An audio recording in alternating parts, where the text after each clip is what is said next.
Welcome to another episode of Game Boy Roulette, where we take a look at randomly chosen games from the Game Boy library. Trax. Well, that was short and to the point. I've said it before, but one of my favorite thrills on Game Boy Roulette is when I find a game that not only have I never heard of, but I can't even begin to guess what it is. Sure, it's fun to take 10 minutes to confirm that Dr. Mario was a good game, but I get so much more joy out of the altered spaces, the panel action bingos, the Heiankyo aliens. Yes, some of them can end up being no good, but the discovery is what makes the Game Boy so fun and so nostalgic for me. When I was a kid, there weren't reviews everywhere, just box art and word of mouth. And with the incredibly wide array of games the Game Boy had, finding something unknown is a wonderful treat. So as far as Trax goes, it's a shooter game that was released in 1991, right as the quality of Game Boy games is really climbing upwards. And while that's all there is on the backstory of the game, the developer gives us reason to be excited. HAL Laboratory. Yes, one of Nintendo's most reliable second-party developers, the company that helped bring names such as Satoru Iwata and Masahiro Sakurai into prominence, and the developers of, among many other things, one of my all-time favorite games, Earthbound, made this game. I always love seeing what famous companies did when they were held to the limitations of the Game Boy. Sometimes it's what breeds innovation, like how Takashi Tezuka enjoyed working on Link's Awakening more than he did Link to the Past. And the box art is just what you want to see on the Game Boy. Bright, cartoony, actiony, fun. Look at that tank, just the design oozes character. And that dragon tank back there, oh, it's beautiful. Oh, and by the way, bang! I'm always excited for a brand new unknown game. Let's make Trax with, Trax. Oh, wow, that... Go! Oh, God, sorry. Oh, man. Oh, this rules already. Turn! Yeah, I guess that's turning. Shoot! Is it a good idea to shoot straight up? Yeah, I was gonna say. Up, game over. I love this already. Trax! Main game or multi-game? Main game. The Grassland.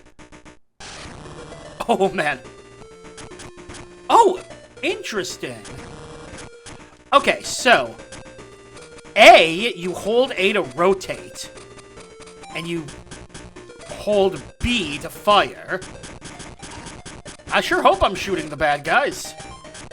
Oh, yes. Okay, we got the spread gun, we win. Whoa. Ow.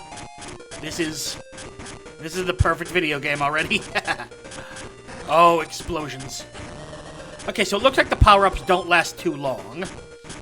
Just a couple seconds. Can I change any settings? I cannot. Oh god, what was the old... It wasn't R-Type, was it? There was some old shooter game where you would press the button to rotate. I forget which one it was, though. Whoa, what was that? But this reminded me of that, only with more movement. And a lot of charm. Spread gun. No! Oh, I got... Oh! The helicopter in the air somehow ran me over. Stay back, you. Woohoo! Oh! I kind of like how many explosions are happening. Like, I know that sounds silly, but I do like how just completely chaotic this is for the Game Boy. Oh, good, gas.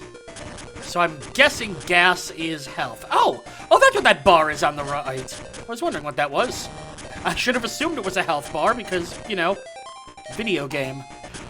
One problem I am noticing is that there's so many explosions it cuts off the music. Uh-oh, boss time. Yes, what are you? Is that Wario's mustache?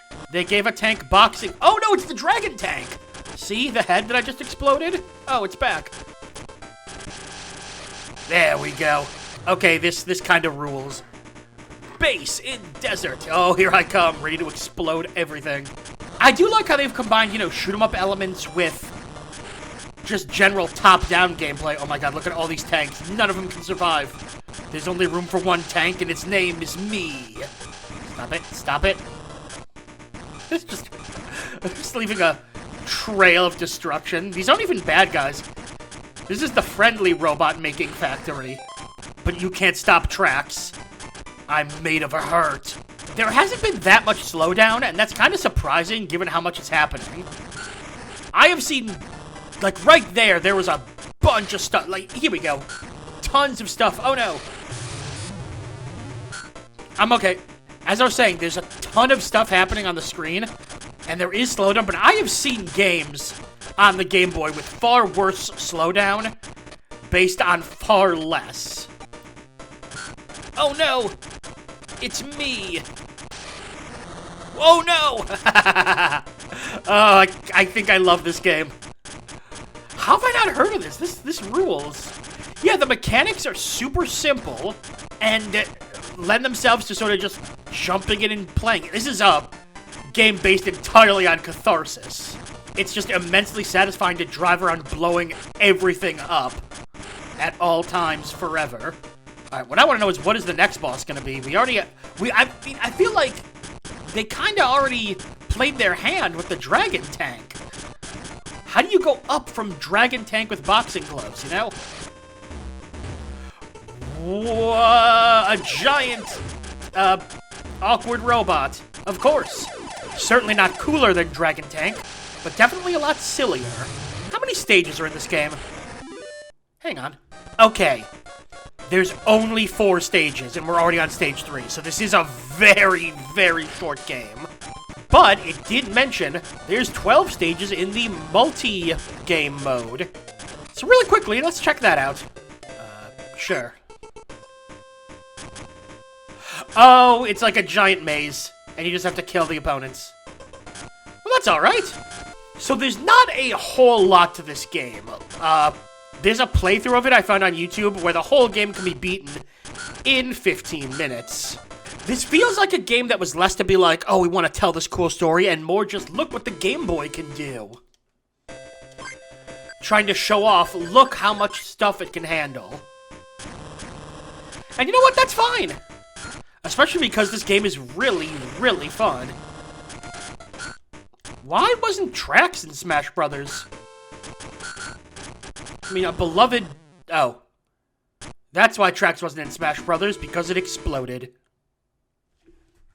The only thing better than finding an unknown game that totally rules. I'm kind of surprised at how unknown Trax is, because it really does seem like the kind of game that should have had a lot more love back in the day, although there may be a big reason for that, which we'll get to in a bit. The core gameplay was simple, exciting, and most importantly, cathartic. It was just so satisfying to drive around and blow up literally everything around you. There's a lot of destructive scenery and a few different power-ups that give you some variety, and some bosses that have really wacky and fun designs. It's a shining example of the kind of game that the Game Boy did best. Easy to jump in and get right into the action, providing a short burst of incredibly satisfying fun on the go. However, that's where we run into the problem. It's a short burst alright, but maybe a little too short. The game only has 4 levels. It can be beaten in about 15 minutes, and unless there's some kind of enormous difficulty spike later, I don't see it offering much of a challenge. And that is a pretty big problem. As I mentioned earlier, this was the point where Game Boy games were really starting to leap forward, and while technically this game is great, it wasn't exactly the most in-depth experience. Maybe they wanted to focus more on adding the multiplayer, which was a nice feature, but as fun as the game was, it's hard to overlook the general insubstantiality of the game. But I look at this game as a delightful little snack. It doesn't last long, but it's extremely enjoyable for that time. If you're looking for a more deep game, look elsewhere, but if you want a quick adrenaline rush of explodey fun, Trax should definitely be on your radar. Now, how about we get a new Trax game? Maybe with modern technology, it can last a full hour. And that's all for another episode of Game Boy Roulette. Make sure to like the video, comment, and subscribe to follow the series as we continue to dig through the Game Boy vault. I'm BrianJ, and I'll see you next time.